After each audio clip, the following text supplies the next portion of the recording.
जय हिंद। आज की वीडियो में हम लोग क्या देखेंगे, आधार प्रमेय देखेंगे। वेरी वेरी एमपी है, ठीक, वेरी एमपी है।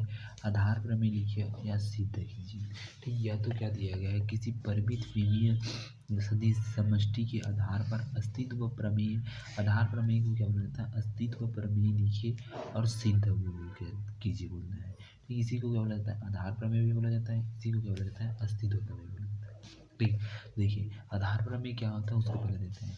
प्रत्येक समष्टि विमीय सदिश समष्टि के एक आधार का अस्तित्व होता है, ठीक। मतलब प्रत्येक जो परिमित का विमीय सदिश समष्टि है उसका आधार का क्या होता है, अस्तित्व रहता है, ठीक। तो देखिए प्रूफ करते हैं। देखिए माना कि क्या लिखेंगे, वी एफ क्या है, एक परिमित विमीय सदिश है, समष्टि है। अतएव परिभाषा से वी के एक परिमित उप समुच्चय एस इक्वल टू क्या हो जाएगा, alpha one alpha two dash हो जाएगा, अल्फा एम हो जाएगा, का अस्तित्व इस प्रकार है कि L S equal to V हो जाएगा तथा एस का कोई सदस्य शून्य नहीं होता है।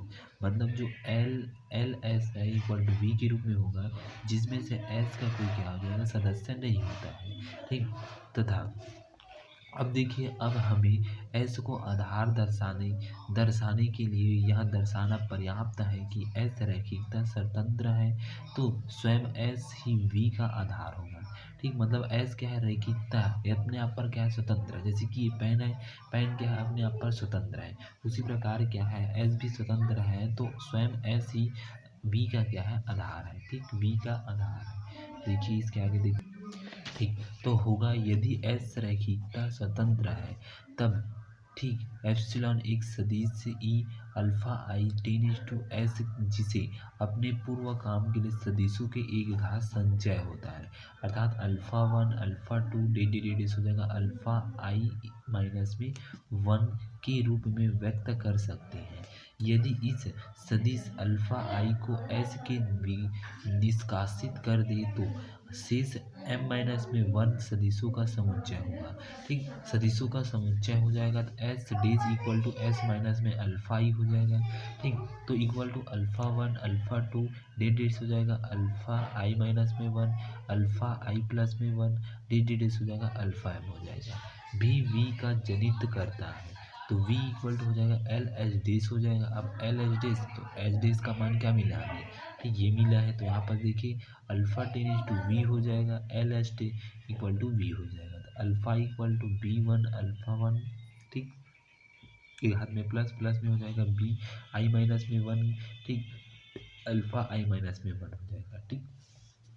तो यहाँ पर देखिए अल्फा इक्वल टू हो जाएगा ए वन अल्फा वन प्लस में डेस हो जाएगा ए आई माइनस में वन अल्फा आई माइनस में वन प्लस में a i alpha i plus में ए आई प्लस में वन अल्फा आई प्लस में वन प्लस में डेस ए एम अल्फा एम। हम लोग पहले सूत्र क्या लिखते थे, स्वतंत्रता के अल्फा वन, ठीक है, ए वन अल्फा वन प्लस में ए टू अल्फा टू प्लस में ए थ्री अल्फा थ्री, उसी को हम लोग और पद यहाँ पर बढ़ा दिए गए, ठीक। फिर alpha equal to a i alpha i plus में डेस हो जाएगा ए आई माइनस में वन अल्फा आई माइनस में वन प्लस में a i b one alpha one plus में डेस हो जाएगा बी आई माइनस में वन अल्फा आई माइनस में वन, डी प्लस में हो जाएगा ए आई प्लस में one a alpha i plus में वन प्लस में डेस हो जाएगा ए एम अल्फा एम हो जाएगा।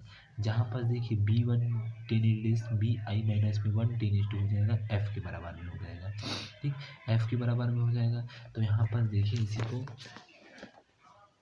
ठीक, अल्फा इक्वल टू क्या मिलेगा, ए वन प्लस में ए आई बी वन और यहाँ पास अल्फा वन प्लस में हो जाएगा ए टू प्लस में a i b two alpha two plus में डेस आगे बढ़ जाएगा, प्लस ए आई माइनस में वन प्लस में a i b I minus में वन अल्फा आई माइनस में वन प्लस में ए आई प्लस में वन अल्फा आई प्लस में वन और यहाँ पर dash a M alpha m हो जाएगा। अर्थात अल्फा वन को एच डेस के अंतर्विष्ट सदिशों का एक घात संचय में व्यक्त कर सकते हैं।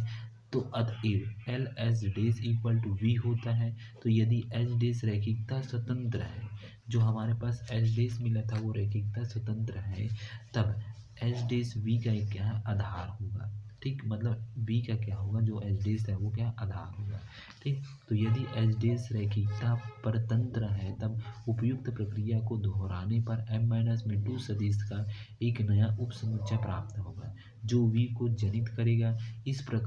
इस प्रक्रम को जारी रखने के लिए एक परिमित सोपानों के बाद हमें एस का रैखिकता स्वतंत्रता उपसमुच्चय प्राप्त होगा जो वी को जनित करता है और वी का एक क्या है, आधार है। इस प्रक्रिया के अधिकतम यह हो सकता है कि हमें एस का एक ऐसा उपसमुच्चय प्राप्त होता है जिसमें मात्रा एक मात्रा शून्योत्तर उपसमुच्चय होगा जो वी को विस्तृत करेगा, अर्थात alpha one a one a one alpha one equal to zero, किंतु alpha one not equal to zero, तो a one equal to zero. ठीक, तो इससे स्पष्ट होता है कि एक एकांतर सदिश निश्चित रूप से रैखिकता है, मतलब जो एकांतर सदिश वो निश्चित रूप से रैखिकता है, इससे हमें सिद्ध होता है क्योंकि जीरो आ गया है, जीरो आता है तो रैखिकता आता है। ठीक, तो यहाँ पर अतः ये दिया गया आधार प्रमेय यहाँ तक बनाना है। ठीक, सबसे पहले हम लोग क्या किए हैं, तो सबसे पहले यहाँ पास माना इस प्रकार से एस का मान alpha alpha to degrade is alpha M, फिर एल एस लिए हैं तो इक्वल टू बी के रूप में क्या है कि शून्यतम नहीं है। ठीक, फिर उसके बाद रैखिकता आधार लिए हैं। ठीक, ये रैखिकता स्वतंत्र है तो एस के बी के आधार पर एस के लिए, फिर उसके बाद देखिए यहाँ पास एच डी ले लेते हैं अल्फा अल्फा टू इस प्रकार से, फिर उसके बाद एस लेते हैं, एच डी का मान एस में मान होता है, फिर एल इक्वल टू हो जाएगा एल एच डी हो जाएगा। ठीक, फिर उसके बाद यहाँ पास क्या किए हैं, ठीक, अल्फा वन अल्फा टू का मान यहाँ पास ये सूत्र हुआ है उसको आगे बढ़ा दिए हैं। आगे बढ़ाने के बाद इस प्रकार से हुआ है, यहाँ तक ये हुआ है alpha A M alpha M तक दिए हैं। ठीक, फिर उसके बाद उसी प्रकार बी वाला पद लिए हैं तो इस प्रकार से बी वाला पद लिए हैं तो जो हमें स्वतंत्रता मिल गया, एल डी स्वतंत्रता मिल गया। अब उसके बाद ए का मान जीरो आना चाहिए तो यहाँ पर उसी को हम लोग लिखे हैं, लिखकर आधार में होगा। ठीक, इस प्रकार से जनित्र होगा तो यहाँ पास अल्फा वन, ठीक, ए वन अल्फा वन को क्या लिए जीरो करके लिखे, तो इसको इस तरफ पक्षांतर कर दिए, अल्फा को जीरो हो गया तो ए वन का मान भी हमें जीरो प्राप्त होगा। इस प्रकार से जीरो प्राप्त होता है तो क्या होता है, स्वतंत्र होता है, और स्वतंत्र होता है तथा ये हो जाएगा आधार प्रमेय, इसी को कहते हैं। ठीक, तो इस प्रकार से आपको आधार प्रमेय लिखने के लिए बोलेगा तो आपको यहाँ तक लिखना है। ठीक, धन्यवाद।